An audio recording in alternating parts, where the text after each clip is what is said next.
I'm just gonna jump right in, man. How are you? I'm good. How are you? It's been a minute. It's been too long. Uh-huh. You emailed me before and you said, "Hey, hate to break it to you," so I thought that meant you wanted to be on my pod. No, I did want to be on your pod. Of course I do, but I couldn't get out there fast enough. I mean, you seem to be in an urgent need to talk. And so my thing was I get to you in like 2 weeks. I just can't get to you today. And so we had to do it by Zoom. There's so much going on, and I just want to catch up with you because I Yeah. haven't really talked to you much during the pandemic, and I've got some serious questions. All right, good. Well, you and I have always been on the same page, and I've known you for over 20, I want to say 25 years. Crazy. And you've always kind of regulated me as like, hey, Jamie, reel it in, reel it in. I've had some wild ideas, and you've dealt with all of us, All right. from me and Crazy Town and Andy Dick. So you've always helped all different celebrities. Okay. But my question is, have you jumped a little bit to our side in terms of belief of like, I feel like, what is going on with you? Are you not just basic mainstream medicine anymore? I don't know what that means. You mean am I doing more than just practicing medicine? No, meaning that you seem to be on the side of people that have questioned all of this stuff with COVID. And I thought when I Oh, knew you, your stuff was going to be straight by the medical book, but it seems like you've been doing a ton of pushback, which I've been watching and I love. okay. So you got to kind of go through my history with this. You mind if I kind of walk you through it? Of course. Right. So back in the 80s, okay, the reason I got on radio is because I was deep in the AIDS epidemic. I was treating just tons of AIDS patients. And at the time, one Anthony Fauci was my guiding light and hero, and he was pushing hard on us to get out in the media to educate about AIDS. And I all of a sudden had this opportunity to do radio, and I thought, well, Fauci thinks we should do this. I'm going to do it. And that was one of the reasons I got, those are really the two reasons I got involved in radio. I had an opportunity. I was concerned that young people had not heard about AIDS, and they had not. I was shocked. First night I went up on the radio, they had no idea what I was talking about, and they'd not heard about it. It was What crazy. year was this? The first time I ever heard of AIDS was 1983 in seventh grade. Mhm. Well, that was when I started doing radio, right about And then, you're boarded in what in the medical community? in What are your internal boards? medicine and addiction medicine. So, Got it. so I later started working in a psychiatric hospital, and then I ran, in addition to doing hospital and outpatient general medicine and critical care, I ended up running an addiction treatment program in a psychiatric hospital for 20 years. So that was all kind of going on simultaneously. And so I always had super high regard for Dr. Fauci. And so when the pandemic broke, I could see the hysteria that was being generated. And I thought it was all coming from the press. I was really pissed at the way the press was reporting it. And I made a mistake of using the word hoax. I thought the press was hoaxing people to get eyeballs and to create a hysteria. And I was like, just settle down. People need to shut up. I kept saying, listen to Fauci, listen to the CDC, just listen to what they tell you, and do not listen to all this bullshit. The New York Times editorial board has no business having opinion about how the CDC approaches this pandemic. Just shut up. And that was I guess kept saying that over and over and over again. Well, somebody took clips of what I was saying and left out the CDC and Fauci and all that stuff and made it look like I was saying this is nothing, it's a zero, don't worry about it, which I was trying to get people not to worry about it for sure. I thought I saw the panic coming. I thought the panic, it's only going to do harm. And I got the infectivity wrong a little bit, and I got the magnitude of the seriousness in the elderly patients. I mean, in at-risk patients, this is serious, it's a shitty illness. But what I kept saying, and the comparison I kept making was, and this is a bit of a false comparison, but I'll just tell you what I was saying, was that look, we had just been through a pandemic with H1N1 10 years prior. 300,000 people died, and you don't even know that happened. You weren't even aware it happened, and yet it killed 300,000 people. And so, yes, this one may kill 1 million people, but do we have to just go jump off bridges because we're so freaked out by this? I just kept saying, just calm, put it in context of what we've been through, and try to relax. Well, so no, that was not to be, right? That didn't go well. Yeah, I remember they came for you and I defended you. Well, thank you. And so they came for me, and I apologized to the part I did get wrong. There was some stuff I got wrong. And I then signed up to be on the physician sort of response team in New York and California. So I volunteered to go work in the ICUs in New York. And I went through it was interesting. I went through the interview process, and they were shocked that somebody with just general internal medicine history and training did a lot of critical care. We're not allowed to do that anymore. You have to be a pulmonologist or a cardiologist. I did it for 10 years. I did lots of critical care. So I could help. I knew what to do. And they interviewed me, and then the thing just stopped all of a sudden in New York City. It died down. They did not need physicians anymore. If you remember, they set up the Javits Center and the emergency, Navy ship and everything. They didn't need any of it. It just died down, and it was still, percolating along the way we know it did, and it was still nasty. But they didn't have that emergency of need for physicians and whatnot. So, then that ship was never used. You're talking about that big white ship in the and harbor. The Javits Center. They set up 500 beds or something in the Javits Center too. Okay. The ship was, then we had a same ship out here in California. It was also night. I think we had 2 patients in it out here or something. But so then I started doing a nightly television show on Fox 11 here locally with Alex Michelson, and we were reporting on what was going on with COVID. And I still had, I was on the air the night, really just an hour or two after Governor Newsom shut the state down. And I thought, wow, this is excessive, but I'm a good citizen. I'm going to support what he's saying. Let's just go along with it. Let's not in any way push back on this. Just, it's our obligation. What I kept pushing back on was the mayor of Los Angeles, Garcetti, kept saying, you must shelter in place, mass deaths if you don't shelter in place. I kept saying, don't say that. You're going to harm people. There's going to be a mental health crisis. You're going to harm people. This is what you tell them when there's an incoming nuclear weapon. We're not in that situation. Please shut up. He kept doing it. And I was on the air the night that the school board decided to close the schools in Los Angeles. And I was interviewing a guy. We actually have the tape of this now. And I said, look, who told you to do this? Where are you getting the idea that closing the schools is something that's going to be helpful and not harmful? And he said, nobody. We just think it's the right thing to do. No doctors, no public health officials, no infectious disease consultants. We're just closing the schools. Okay, close the schools. Wow. And so now we're deep in it. And on the other side, so we go into it for 6 months, and I'm supportive, and I'm thinking, all right, we don't know where this is going to go, and let's regroup and figure out where we are, and then let's move out of this thing. Especially, I kept saying I had deep faith in the medical profession that we would come up with solutions and we would come up with vaccines, and I knew we would. I knew we'd come up with treatments and vaccines and things, and I thought we would get out of it by the end of summer or something like that. Well, no. That's by the end of summer we had vaccines, but no, we're not going to lighten things up. Couple things happened. Do you mind me going all the way through this? I don't think I've gone through. Of course, dude, you're my hero, buddy. I don't think I've gone through this whole thing with anybody yet. So a couple things happened along the way. I watched the conference that Ron DeSantis had in Florida with Nobel laureates about the history of lockdowns and what the evidence was for that sort of thing. And I sit there, I listen to these Nobel laureates and world-class epidemiologists, and they were just like, this for a respiratory virus makes no sense. It's only going to hurt people, particularly people at risk and low socioeconomic burden, high socioeconomic burden. These people are going to be harmed by this. We need to protect the not let it rip. We need to protect the at-risk populations, which we did a terrible job of doing, the nursing homes and whatnot. And then the mask mandates came, and I started looking at that data, and I'm like, this okay, certainly N95 makes some sense to me.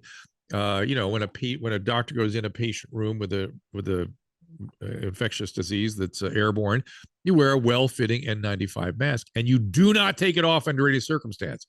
But all of a sudden, we're wearing surgical masks with big gaps on the side here, where the virus can easily get in. People wearing the mask below their nose. They're taking it off to eat and drink, which that completely negates its efficacy. Then a study came out on masks, a so-called Danish study, And all of a sudden, there's a lot of excitement. Like, we're going to figure out how does mask mandate do? What does it do? Well, all of a sudden, I hear the New England Journal is not going to publish it. Then I hear the Journal of Maternal Addiction, no, the Journal, the Association, JAMA, Medical Association Journal is not going to publish it. And then it gets published in Annals of Maternal Medicine. And it's a negative study. It shows, it's an excellent study. It shows quite clearly mask mandates do not work. Not that N95s don't work or improperly, that mask mandates do not work. Then there were two subsequent studies, one in Bangladesh, other that showed very clearly.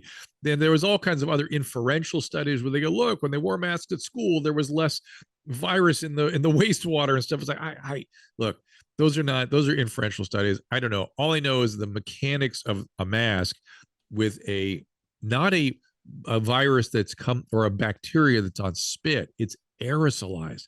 It goes 60 feet. It gets into everything, and it gets into our nose, and it gets into us. Well, none of that was sort of in any way listened to, and off we go. And I'm thinking, this is excessive. There's something wrong with this. There's something that it's going to hurt people. It's excessive. I don't quite understand what we're doing here. Thank goodness we have vaccines coming, and I went looking hard for the mRNA vaccine. Well, I couldn't get it. Why? Because even though I was taking care of COVID patients at the time, I didn't fit the right profile for the early distribution, which was going to be only in risk parts of the city. Okay, so I was a white male who lived in a certain area, therefore could not get the vaccine, even though I was caring. And then again, I said, I want to volunteer to work in the ER. There was a COVID tent. And at that time, the care of COVID patients was atrocious by my peers. They essentially gave people an oxygen monitor, said, go home, come back when you can't breathe. That's insane. I've never seen medicine behave like that, but it came down from on high. Somehow there was administrators and local officials that said, this is how you do it. Just get them out of here. Don't let them infect anybody. This was mortifying to me, that we weren't following the patients. We weren't doing anything for them. And then I saw the way people were reacting to those that were attempting to come up with early treatments like budesonide or hydroxychloroquine. And by the way, for me just saying the H word, you're going to get dinged by somebody. So ivermectin. Yeah. And so I thought, well, what, these people just literally, women on The View who just learned how to pronounce the name of the medication had a strong opinion about medicines I'd been using for 25 years, all the time. In fact, hydroxychloroquine, I had just finished I do a board review every 3 years, and I just finished my board review on rheumatology, and I was shocked to see in that board review, hydroxychloroquine was singled out as the one medicine you can stay on when you're pregnant, because it's so safe. It has no side effects. You can stay on, your lupus patients can stay on it when pregnant. I was shocked to see that. So it's like one of the safest medicines in the world. And all of a sudden people have strong opinions about this medication. I was like, what is going on? So that's around the time this constant refrain in my head was, what's going on here? What is happening? What is, I thought it was the press all the way along. I thought the press created the whole thing. I thought people that were non-medical had their hands in this and were sort of forcing the behavior of the government in some way. And it was atrocious to me. It was disgusting to me if that was true. Then I had started hearing there were other things going on. And at that time, my wife we were doing a show at that time called The Dose of Dr. Drew, a streaming show. And I looked at it as just me behaving like the French underground. I don't know if you ever saw that show. I felt like I was the French underground, just gathering a group of people there to try to help them make sense of all the shit they were seeing in the press. I just wanted to help them make sense because people were so anxious. We destroyed 8 to 15-year-olds, Jamie. We destroyed them. They imagine you're 9 years old and somebody says, the mayor of your city says, hide under your bed, shelter in place. And if you go outside, you're going to kill your parents and your grandparents. You think that's going to help? That's going to end up in a good, and then isolate. You can't talk to other kids. You can't be around other kids. And here's an iPad for you. where you're going to go to school, and don't mind the porn that pops up on that iPad. Nothing you should pay attention to. It was so damaging to the 8 to 15. So a 9-year-old who started maybe coming out at 11 and a half, you're saying they're going to have PTSD beyond for the rest of their life? Depression, anxiety. I don't know about the rest of their life, but the depression, anxiety in adolescent and young adulthood is off the chain right now. And then I kept looking at the businesses around Disneyland. I kept going, God, all those lives. They've shut Disneyland down. Disney World is open, and they will not let Disneyland open, and all those businesses and all those jobs and all those lives, the probably 100,000 people just destroyed by this. What are they doing? So I was doing this show, this sort of streaming thing where I was just going over the data with people. Remember, that guy John Campbell was doing those videos. You've seen him, this nurse from the UK, he's a PhD educator, and maybe he was doing the same thing. He was doing a really good job of just going through the data and sort of looking how things are going and just trying to help people make sense of things. And then I got COVID, right? And I got a really bad case. I was really sick. When I got COVID, what month? Christmas of 2021, right across, sick across to 21. So when I got it then too. So yeah. Right in the beginning of 2022. 2021. Beginning. Oh, so 20 to 2021. Okay. Yeah. So no vax. You had no vax. I couldn't get the vaccine out, and I think I got COVID trying to get the vaccine. I was running around my hospital begging. I was going all over the hospital saying, "Please let me get this vaccine." And of course, running around the hospital with a surgical mask, I got COVID. Shocking. And so there we go. And by the way, it was one of the most extraordinary experiences for me when I had signed up for it and I had a bunch of, I did all the things you're supposed to do to get the vaccine. I've been a staff member at that hospital for 35 years. I stood at the door. They wouldn't let me in. And then when I came in, this like 28-year-old dude in a security outfit was screaming at me, "Where are your papers?" And I thought, oh, this is how this happens. This is how people become prison guards. And I just thought to myself, is this how you do like treating a senior physician like this? Is something you get off on, I guess?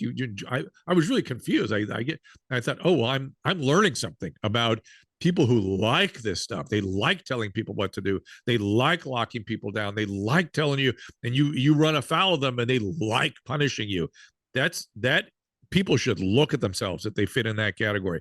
That is a really seriously problematic way to approach this pandemic. If you were part of that crew, you should. I think the healthy approach would be a little bit like, hey, what are we doing here? We're trying to do our best. Like, it's like sort of, just trying to follow along, trying to get along, trying to help people. But it was a lot of people got off on this thing, and I'd never seen that before. That was a shocking education for me.